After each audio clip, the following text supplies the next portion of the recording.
Rotation en fait, encore à nous faire.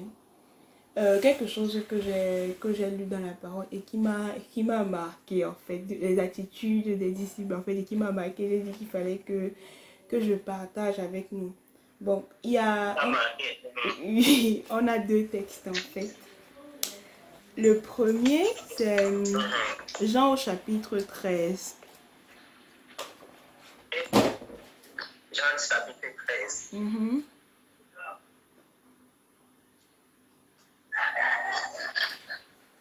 Bon,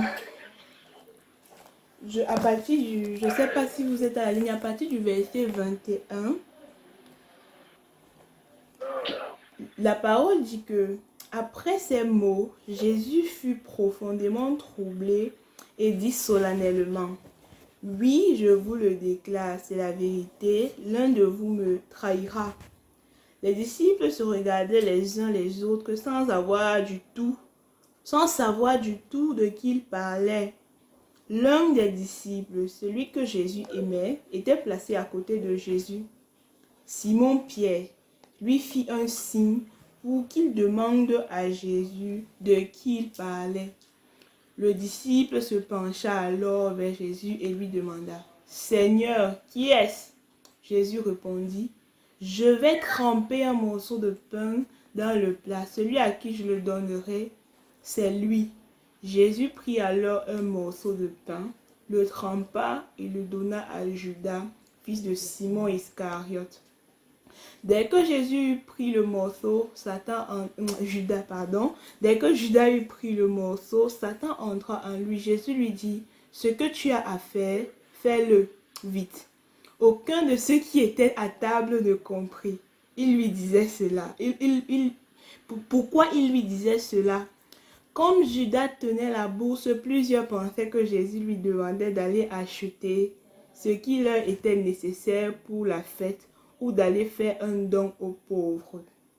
Judas prit le morceau de pain et sortit aussitôt. Il faisait nuit. Le deuxième texte, c'est dans Matthieu chapitre 16.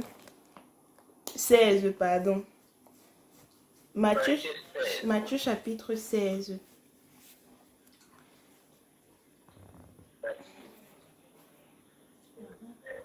Voilà. À partir du verset 5.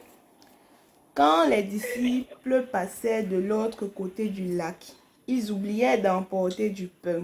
Jésus leur dit alors, « Attention, gardez-vous du levain des pharisiens et des sadducéens. » Les disciples se mirent à dire entre eux, « Ils parlent ainsi parce que nous n'avons pas apporté de pain. » Jésus s'aperçut qu'ils disaient de ce qu'ils disaient et il leur demanda, « Pourquoi dire entre vous? C'est parce que nous n'avons pas de pain. Comme votre confiance est faible, ne comprenez-vous pas encore? Ne vous rappelez-vous pas les 5 pains distribués aux 5000 hommes et le nombre de corbeilles que vous avez emportés? Et ne vous rappelez-vous pas les 7 pains distribués aux 4000 hommes et le nombre de corbeilles que vous avez emportés?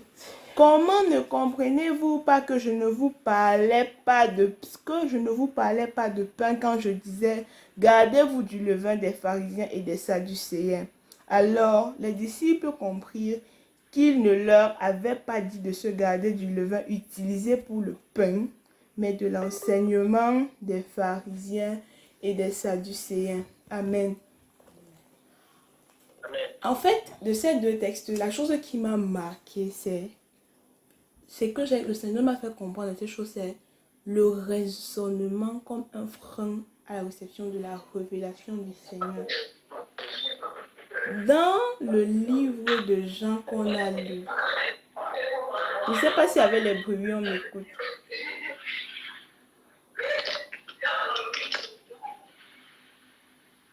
Donc j'étais en train de dire que dans le livre de Jean d'abord où on a lu, ce sont les disciples qui ouvrent leur bouche, ils demandent au Seigneur que Seigneur, quand il dit l'un de vous va me trahir, il leur demande c'est qui?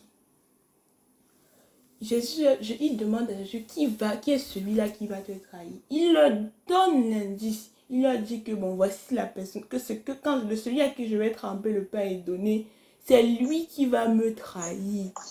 Mais quand il trempe le pain, il donne à Judas, eux ils sont encore en train de réfléchir que bon, et quand il dit que va faire ce que tu as fait, c'est sûr que non, c'est parce que Judas a la bourse, donc il faut qu'il aille faire, il aille faire les achats, ou peut-être faire les dons aux pauvres. Et pourtant, il venait de poser une question au Seigneur, et le Seigneur était en train de leur répondre. Pareil pour ce qui s'est passé avec le levain. Il a dit, gardez-vous du levain des pharisiens et des sadducéens. Il demandait que, mais je suis que Pierre, comment tu as fait pour oublier de prendre aussi le pain? Non, voilà ça maintenant que le Seigneur que de nous reprendre à cause du pain. Et donc, il n'avait rien compris. Et donc, là vraiment, le Seigneur m'interpellait encore vraiment à l'attitude des enfants. Prendre les choses de façon simple. Simple. Chaque fois qu'on est en train, qu'on va commencer à raisonner, à penser comme une grande personne, on va passer à côté de la plaque. On ne va pas pouvoir recevoir le message que le Seigneur veut nous passer. Et pourtant, il nous l'a dit de façon claire. On pose une question au Seigneur, on lui demande quelque chose, il nous dit. Mais on voit dans ça, on va encore aller chercher loin ailleurs. Et pourtant, c'est là, c'est la réponse. Pourquoi? Parce qu'on s'est encore mis à raisonner, on est encore mis à réfléchir. Et du coup, ça ferme les yeux. On n'arrive pas à faire le lien entre ce qu'on a lu, ce que le Seigneur voulait nous faire comprendre. Non, on est dans notre intelligence, on réfléchit. Vraiment, l'attitude des disciples dans le livre des gens, ça m'a beaucoup fait rire. J'ai dit que, mais si on fait comment pour arriver de qui va te livrer à Judas, c'est parce que Judas a la bourse aussi. Et pourtant, ils avaient déjà acheté tout le nécessaire pour la fête. Donc, oui, ils étaient seulement en train de célébrer. Il ne leur manquait plus rien pour la fête. Ils disaient mal encore que, mais ils disent encore que, mais ils sont allés chercher ça ou que ils doivent aller acheter les choses pour la fête ou faire les dons aux pauvres. Ils raisonnaient. S'ils l'avaient pris avec la simplicité de... Donc, ils étaient là avec Jésus. Je leur ai dit la personne qui va le trahir. Personne n'a compris que voici cette personne à cause du raisonnement. Donc, j'aimerais vraiment encore nous exhorter à vraiment demander au Seigneur de nous donner un cœur d'enfant. De nous donner véritablement un cœur d'enfant. Exemple de tout raisonnement. Exemple de tout raisonnement. De façon à ce que nous puissions véritablement recevoir les révélations de sa parole, comprendre véritablement le message qui est caché dans sa parole, parce que comme le dit le psalmiste, la révélation de ta parole est claire. Donc ça veut dire que tant qu'on n'a pas de révélation, on est dans le noir, on est dans l'obscurité. Et donc on peut prendre la parole et aller dans tous les sens avec. Chacun prend, il fait comme il veut avec. Pourquoi? Parce qu'il manque la révélation. Et pour qu'on ait la révélation, on doit être simple de cœur. On doit vraiment être simple de cœur. C'est ça à quoi je voulais nous exhorter en fait. Allô? Oui. Oui, pardon, c'est un peu résumé pour moi parce que j'ai entendu parce que c'est pas donc, Sorel voulait savoir en fait, elle voulait que je résume. Donc, en fait, Mévé a lu dans le livre de Jean au chapitre 13, le texte où Jésus-Christ est à table avec les disciples et il dit que quelqu'un va me trahir. Les disciples s'interrogent entre eux, se posant la question de savoir ça peut être qui. Ça peut être qui va vraiment trahir le Seigneur. Et Jésus-Christ donne un indice. Il dit que celui à qui je vais donner le morceau que j'ai trempé. Et plus tard, la Bible dit qu'il a trempé, il a donné à Judas. Et quand Judas s'est levé pour partir, Jésus a dit que fais promptement ce que tu as fait. Les disciples se sont posé la question de savoir si que Jésus est en train de vouloir lui dire va acheter le pain, va donner l'argent aux pauvres, va acheter quelque chose parce qu'il avait il avait l'argent du peuple. Donc, il raisonnait en fait entre eux. Et Mary en fait attirait en fait elle apportait une exhortation dans ce sujet-là. Elle a aussi lu dans le livre de Matthieu, chapitre 16, le texte où Jésus était avec les apôtres et il leur demandait de se méfier du levain des pharisiens, c'est-à-dire de l'enseignement des pharisiens. En fait, souvent les chrétiens réfléchissent beaucoup. Et une fois, j'avais fait une exhortation, un enseignement de Dieu. Ça fait peut-être 1 an ou 2. Je me rappelle parce que je parlais justement de cette histoire des mystères. Les chrétiens aiment trop les mystères. Les chrétiens d'aujourd'hui aiment trop les mystères. Si tu veux que les gens viennent à ton séminaire, viennent à ta prédication, à ton quoi, tu vas dire mystère. Le mystère de la croix sera révélé. Comme si tu vas encore nous révéler un autre Jésus qui n'est pas dans la Bible. Le mystère de l'homme impie. Le mystère, les pasteurs, prophètes, toujours en train de dicter le mystère. Vous savez pourquoi? Parce que les hommes n'aiment pas la simplicité. En fait, ça vraiment que Médée voulait attirer notre attention dessus, à aller devant Dieu avec les choses simples. Et souvent, Dieu nous parle simplement, donc, et nous n'écoutons pas. Donc, ça, c'est le résumé, en fait, de son exhortation. Il faut être simple devant le Seigneur, prendre les choses simplement, écouter le Seigneur simplement et savoir que Dieu peut nous parler sans être mystérieux. Comme Jésus a répondu aux apôtres et il a fait comme il a dit, sans mystère. Mais dans les têtes, c'est que non, il y a toujours quelque chose de caché. Il y a toujours quelque chose de caché. Ça peut être simple. Il y a des gens que pour eux, Dieu ne peut pas faire les choses simplement. Non, si Dieu fait quelque chose, c'est qu'il y a quelque chose caché derrière. Dieu ne peut pas être simple. Et j'attirais l'attention justement ce jour-là. Faisons attention au mystère. Oh, je vais vous donner la révélation de ceci, des choses qui étaient cachées comme ça. C'est là où on invente maintenant des doctrines qui ne sont pas écrites. On les dit écrites parce que lorsque tu dis quelque chose, tu dois montrer l'écriture. Il y a des gens qui disaient qu'ils ont les explications sur les 30 minutes de silence qu'il y a dans le livre d'Apocalypse. La Bible déclare quand on a ouvert le 7e sceau, il y a eu 30 minutes de silence dans le ciel. Quelqu'un dit qu'il avait entendu ce qu'on a dit dans les 30 minutes là. Donc on va vous expliquer. Voilà les choses que les gens vont venir en masse. Et le Dieu va nous expliquer les 30 minutes de silence. Il ne t'a pas encore expliqué Jean chapitre 3, verset 16. C'est maintenant les 30 minutes de silence qu'il a expliqué. Les gens aiment ça, le mystérieux. Hein? Le mystère, ce qui est caché. Que Dieu nous aide en tout cas à chercher les choses simples. C'est pourquoi j'attire encore l'attention. Dernièrement, lorsqu'on travaillait avec Olive et Daniel, il disait vous-même vous allez lire parce que tant que quelqu'un n'a pas lu, lui-même avec ses yeux, quand tu as lu avec tes yeux, tu lis, ça sort de ta bouche, ça rentre dans ton oreille, tu vois que c'est ça. Ce n'est plus un mystère pour toi parce que tu as touché. Mais quand les gens vous disent des choses qui sont abstraites, comme ça, quand Jésus est venu après la résurrection, il a dit à Thomas que Thomas, viens ici. Viens, mets ta main. C'est ça l'écriture. Simple, mets ta main et puis on sort des débats. Mets ton doigt ici, tu touches. Il n'a pas dit à Thomas que Thomas, tu t'es pas réveillé dans le songe. Jésus a dit, viens ici toucher. On sort dans les problèmes, on sort dans les discussions. Il ne faut pas que quelqu'un te dise que c'est comme ça. Tu lui dis que, explique alors pourquoi. Il lui dit que bon, c'était non. Et nous nous approchons souvent du Seigneur. Le Seigneur nous parle justement comme ça, simplement. Et puis nous tergiversons. On dit que non, ça peut pas être ça, ça peut pas être Dieu. Comment l'écriture peut être si simple? Non, c'est pas lui, c'est pas ça. Vous voyez? On est dans l'erreur. Il y a une chose, un texte que m'aidait à lui. C'est laquelle je voudrais attirer notre attention. Je rends grâce au Seigneur pour les textes qu'il a cités.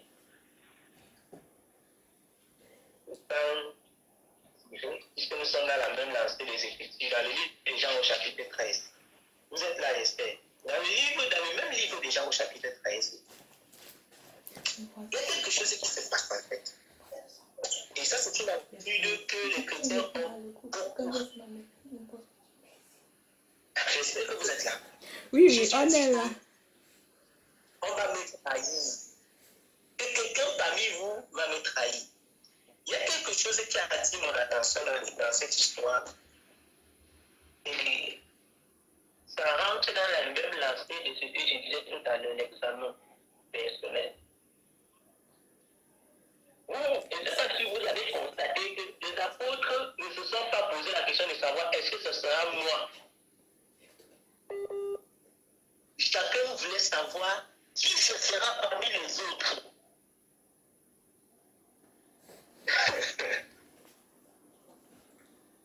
Donc, personne n'a jamais dit que non, ça peut pas être moi quand même. Pierre a dit que, oh, petit Jean.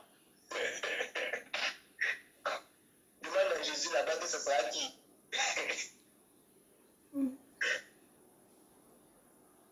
Si ça peut être, ça peut même être dit comme ça.